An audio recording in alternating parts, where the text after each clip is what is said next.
Asalaamu calaykum waraxmatullaahi wabarakaatu walaalaha meel walba aad joogtiin soo dhowaada waa walaalkii shakuur cabdalla iyo video cusub videoga maantay sida caadada ahayd waxaan ku falanqayn doonaa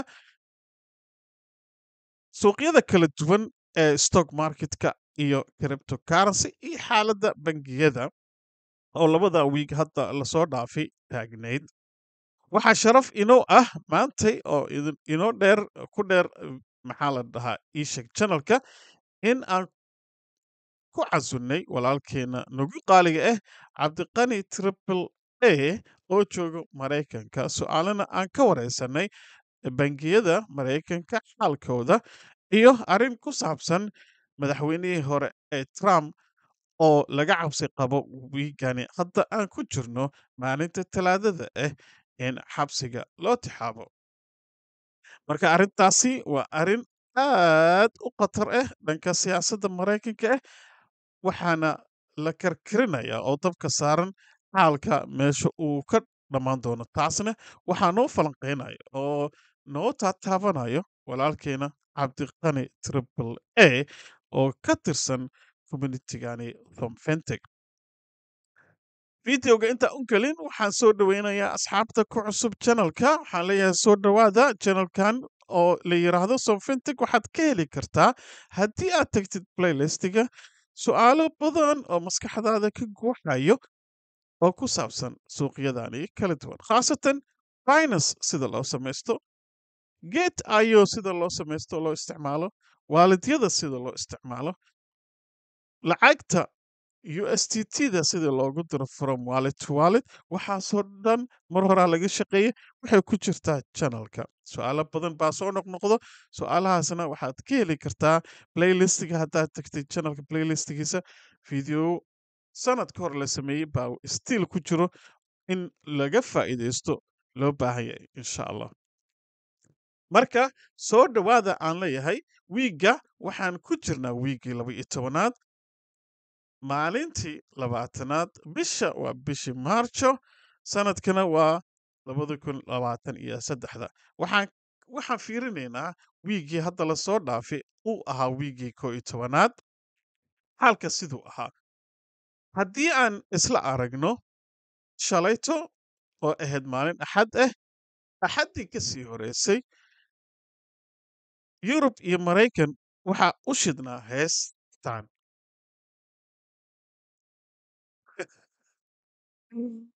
heestani xaalad aan caadi ahayn baa ka jiro qalqal aan caadi ahayn baa ka jiro maraykanka stress aan caadi ahayn dhanka bankiyadii daraamadii bankiyada stiil way socdaan waxaa ku darsamada wiigani bangi aad u weyn oo la yiraahdo credit swiss credit swiss credit swiss waxaa ka horeeyay first republic oo maraykan ah oo stiil xaaladiisa cakaran tahay maanta oo isniin ah suuqyada markay fureen wuxuu luusgareeyay more than 30% uu minus yahay first republic iyada oo 11 bank oo maraykan ah ee lacago ku shubeen maxaa la dhahaa siday u badbaadiyaan first republic bank laakiin stiil xaalku aad buu ugu xun yahay bangigan kale credit swiss asaguna xaalkiisa ma fiicneen yurub dhan buu xaalkiisa stress ku riday iyo bangiyada yurub waxaa xalay oo axad ahayd haddaad si fiican u fiirsatiin axaddii hore waxaa la badbaadiyey oo maxaa la dhahaa ii sheeg lacag ay bixisay maraykanka maxaa la dhahaa bangiga dhexe maraykanka lacag bixiyey markii silicon valley uu crash garoobay habeenkii axadda ahayd baa waxaa la go'aansaday in maalinta isniinta intuu suuqa furmin taas fiiraya in maxaa la dhahaa ii sheeg lacagtii dadka depositorka ahaa oo lacagta ku lahaa bangiga in la siiyo lacagtooda oo la dhaho xaalku waa okay yaa liswaalin hala dejiyo ciyaarta lacagtiina waa okay bangiga waa iska xirmay laakiin muhiimadda waxay ahayd in stresska la dejiyo xalay oo axad ahayd bangigani intuu maanta suuqa furmin xalay xukuumadda Swiss iyo maxaa la dhahaa ii sheeg European Union waxaasoo dhan bangigan bangigan credit Swiss la dhahayo oo malaayiin of dollar management gareyn jiray haddeertaan wuu crash garoobay waxaa la wareegay bangi kale la dhahayo UPS miya mise UPC inaan fiiriyo waa iga raali ahaada waa iga baqayaan marka wax kalena maaha waxaa laga cabsanayaa isniinta suuqa markuu furmo in crash aan caadi ahayn uu dhaco marka mar walba axad waxa waaye heestaana daaran maxaa la dhaha maraykan iyo yurub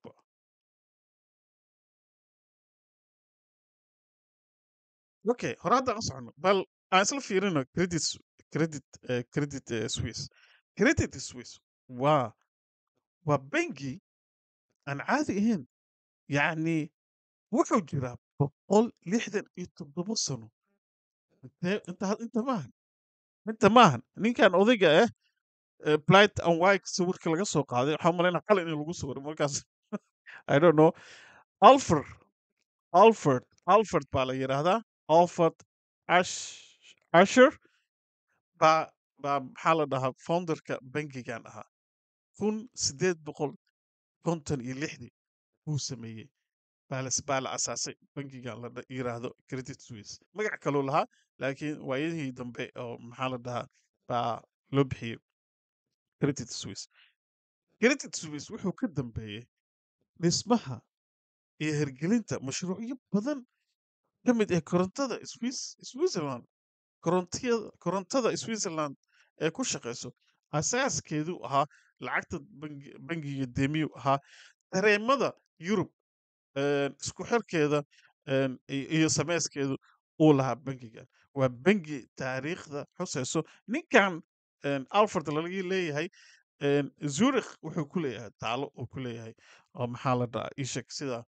axmed guri iyo xawataako soomaaliya ay ku leedahay marka bangigan waa bangi innaba aan caadi ahayn ma fahamt waxa haddirtaan lagu gatay 3 bilyan baa lagu gatay iyo maxaa la dhahaa shuruud uu ku xiray bangigan la yiraahdo UPC maa la dhahaa magacii hadda waan hilmaamanahay waan hilmaamsanahay inaan raadiyo waaye shuruud ku xiray xukuumadda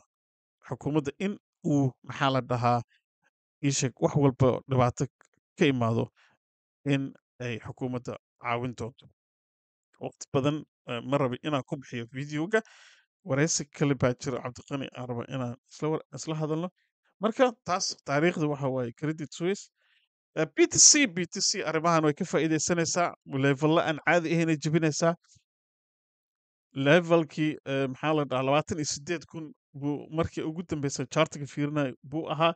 hadduu jabsado levelkan isheg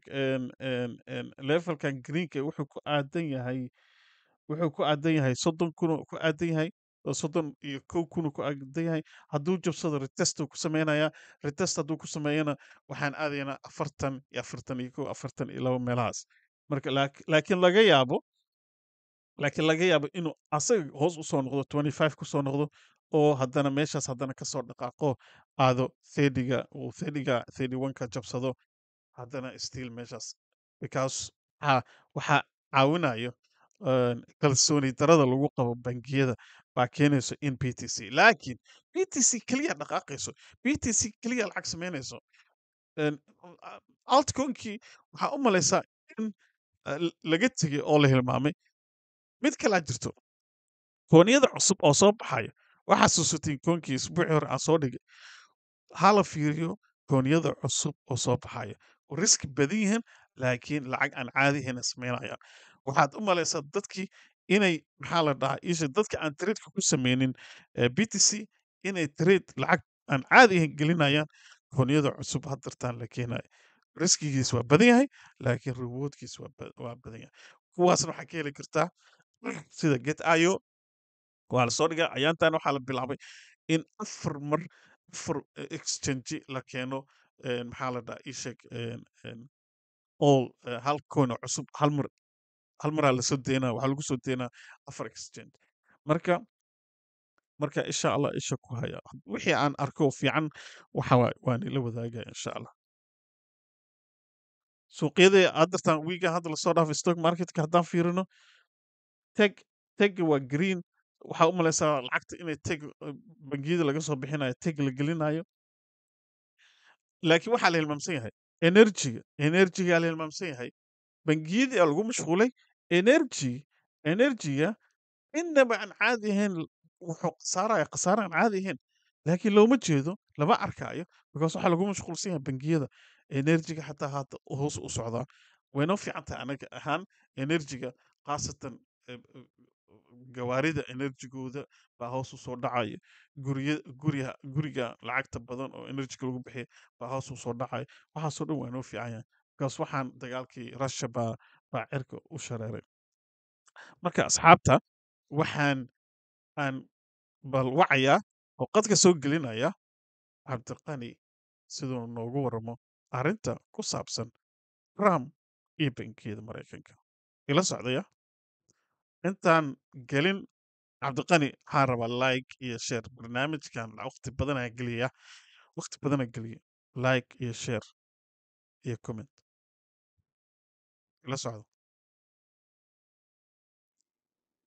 asxaabta sida idinka ballan qaaday waxaa qadka aan soo geliyey walaalkayga igu qaaliga ah saaxiibkayga oo ayaantan aan isweynay cabdiqani triple a waa ex wariye universal t v wuxuuna ka mid yahay communityga somfentec dhanka cryptocurrency ee stock marketka haddaa xasuusatiin cabdiqani waa legend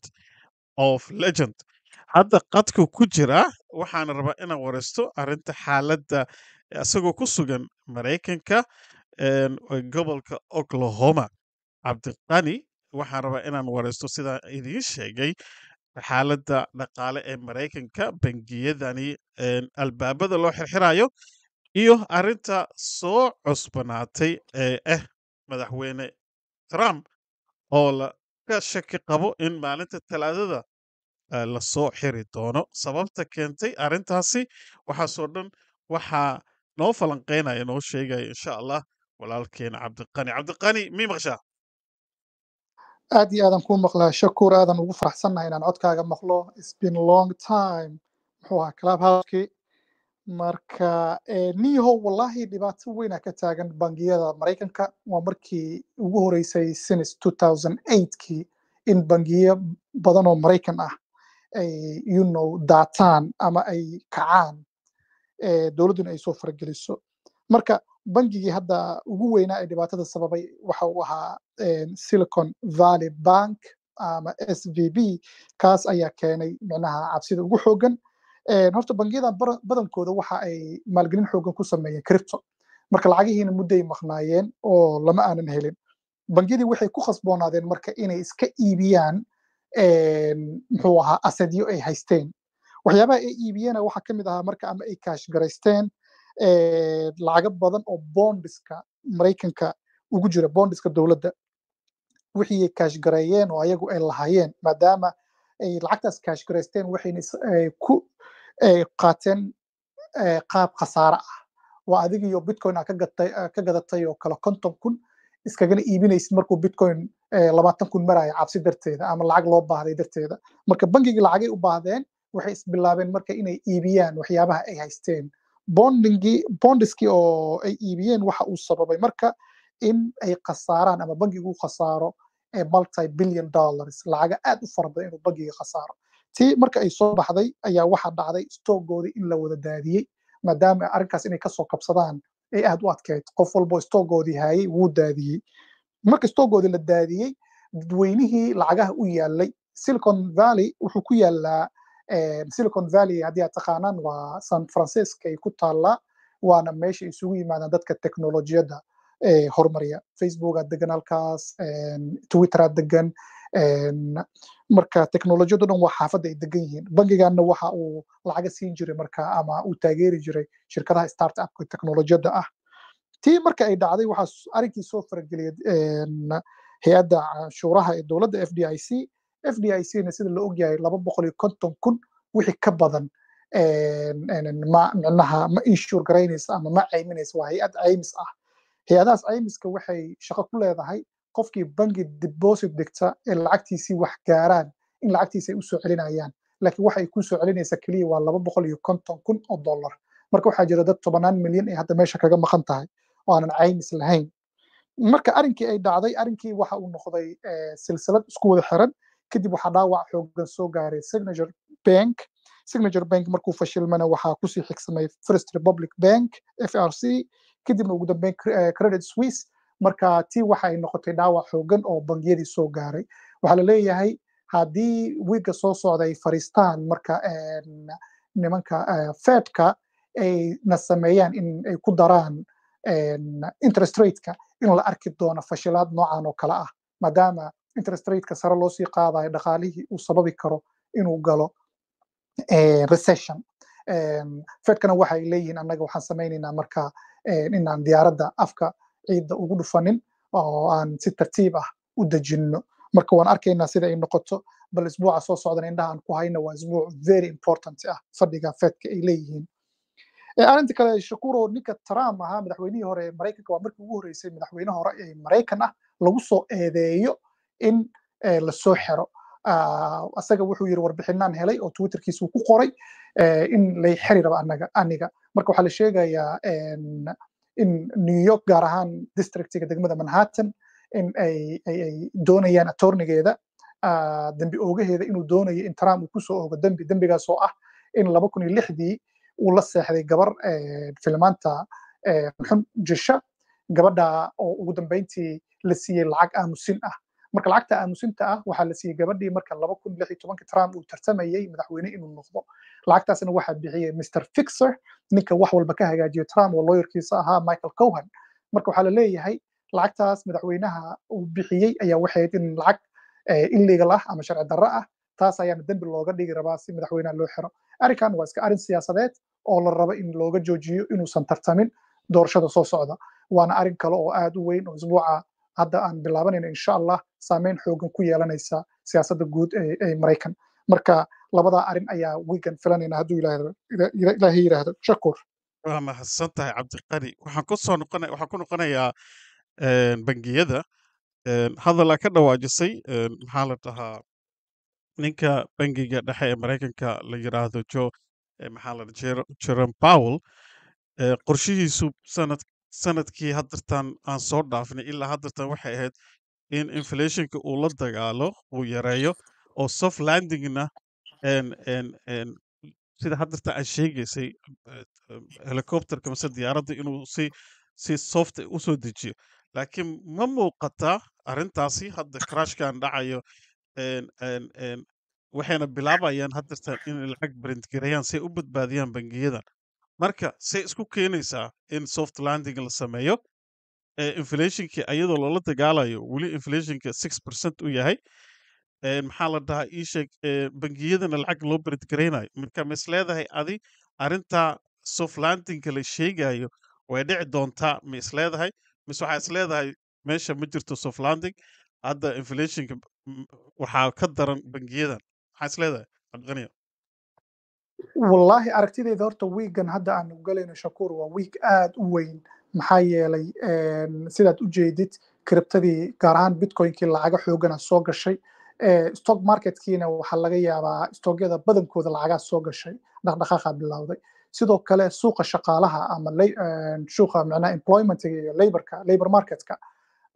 ayadana weli waa suuq shidan oo dadkii aada loo shaqaalaysiinaya lacagana way helayaan taa micnaheeda waxay tahay dadkii haddii jeebabkooda lacaga ay soo galayaan in dadkii ay weli awoodaan inay wax gadan karaan wixii la gadanayna waa supplygi waa yar yahay sidaa darteeda mar waliba wuxuu ku khasban yahay Jerome Powell shaqadiisana waxay tahay in sicir bararka hoos u dejiyo asaga dhibaatada haysataa waxay tahay marka suuqi shaqaalaha oo xoogan iyo dadkii oo lacaga weli jeebkooda ku haysta waana dareemi kartaa xoogaa labadii jeer ee lasoo dhaafay markii uu ku daray quarter point ama 0.25 uu ku daray in lacaga badan suuqa ay soo gashay marka taasuu raba inuu joojiyo at the same time taas waa joojinaya haddii uu yiraahdana waxaa halis galaya in dhaqaalihii Mareykanka uu recession geliyo marka diyaaradda asaga uu hadda wado oo pilotka uu ka yahay waxa uu yiri soft landing aan samaynaynaa diyaaraddiina macnaha xoog dhulka ugu dhufan mayno dadkii diyaaradda saaraanayna ma haligayno si tartiibaan u dejinaynaa marka tallaabada uu qaadaya ah in interestiga ama sicir bahalkii muxuu ahaa dulsaarkii u kordhiyo ayaa waxay dhalin kartaa marka in fashilaad kaloo xoogan ay yimaadaan suuqyo badan sida hadda suuqa guryahoo kale inay saameyn ku yeelato marka maalmaha soo socda waa arkaynaa siday wax u dhacaan laakiin wiig wuxuu noqonayaa isbeddel xoogan uu dhici doono asaga waxa uu ku qasban yahay mar waliba inuu sameeyo soft landing dhaqaalihiina recessionku ka ilaaliyo dowladduna waxay ku qasban tahay inay bail out samayso badbaadiso kambaniyada waaweyn ee fashilmaya too big to fail ay yidhaahdaan waa shirkado waaweyn haddii la dhaafo ay fashilmaan macnaha dhaqaalihii waddanka halis u galaya marka dowladda way ku qasban tahay inay badbaadiso laakiin hadda sida maqlaayay dowladdu waxay tiri SVB ama Silicon Valley Bank ma badbaadin karno oo sababtan u badbaadin weynina waxay tahay go'aano aad risk u ah ayay qaateen marka waan arkaynaa sida ay xaalku u noqdo maalmaha soo socda aada umahadsan tahay marka shaki weynaa ku jiro in maxaa la blankii uu ku socday Mr. Powell in ay u hagaagto asaga culays badana ku furan laakiin sida hadda uu xaaladda ku wado waxaan rajaynaynaa in dhaqaalihii xoogaa yar jilbaha dhulka uu dhigo waqtigu haystana waa waqti aad u yar wixii intaa ku dambeeyana waxaa doorashaa la geli doonaa oo haddeer waxaa bilaaban doona sanadka dambe hadduu ilaah yiraahdo cambaigna bilaaban doona marka xisbiga talada haya qurux uma aha inay doorasho ku galaan xaaladii dhaqaalaha oo sidan ah waxaa kaloo dunida ka furan dagaalaha ka furan waxaa kaloo kusii furan haddeer isbahaysiyo xoogan inay dunida samaysmayso shiinaha dhowaan wuxuu heshiisiyey iiraan iyo sacuudiga oo kale marka waxyaabahaasoo dhan ku wada furan haddii ay kusii darsanto dadkii ama shacibkii maraykanka oo inflation la tacaalaya u malayn maayo inay soo noqonayaan doorashada marka laazim waxbay ka bedeli doonaan hadduu ilaah yiraahdo waay arrinta Trump hadda ku soo noqdo Trump doorasho isku diyaarinaya waa ninka keliya oo Biden la tartami karo marka ma isleedahay arrintan wiigan hadda la filayo in ay saameyn u keeni karto in uu maxaa la dhahaa doorashada uu ka qaybgeli waayo wallahi isku dayo badan ay sameeyeen xisbiga dimuqraadiga si ay u ceebeeyaan defamation ay ugu sameeyaan ama ay u ceebeeyaan Trump kuna eedeeyaan waxyaaba micnaha u diidi kara in mar kale uu doorashada usoo istaago laakiin waa ninka ugu taageerada badan dad badana taageersan xitaa marka laga reebo xisbiga dimuqraadiga dad kale oo ka madax bannaan ama dadka independentiga ah sida anigoo kale haddeer mar walba waxaan u codeeyaa meesha aan u arkay in dantayda ay ku jirto iyo danta muxuu ahaa caruurtayda marka haddii dhaqaalaha sidan uu kusii socdo micnaheedu waxay tahay in codkaygii aan siiyo Trump inkastoo xitaa aanan isku siyaasad ahayn ama isku xisbi aanan ahayn marka taa ayaa imaan karta sidaa darteeda maadaama uu haysto taageerayaal aad u fara badan way ku adkaan doontaa dowladda dacwadaha ay soo ogaan inay noqdaan dacwado tiirar adag ku taagan waxaana laga yaabaa xaakimka marka loo geeyo dacwad ogaha dacwadii uu qaado xaakimkana loo geeyo district judgeka loo geeyo in asaga uu laali doono dacwadii hadda waa sida loo malayn doono in dacwada la laali doono marka waa arkayna maalmaha soo socda qaabkay wax u dhacaan ustaadii ani triple A ex wariye University TV member of Soma Fintech Group cryptocurrency stock marketka falanqeynteeda aada u mahadsantahay walaalkay waana mar walbana kula soo xiriira insha Allah arrimaha ku saabsan Mareykanka inaan channelkaaga imaado waa mahadsantahay walaalkay waa mahadsantahay barakallahu fiik barakallahu fiik asalaamu calaykum adigaa mudan salaam waraxmatullah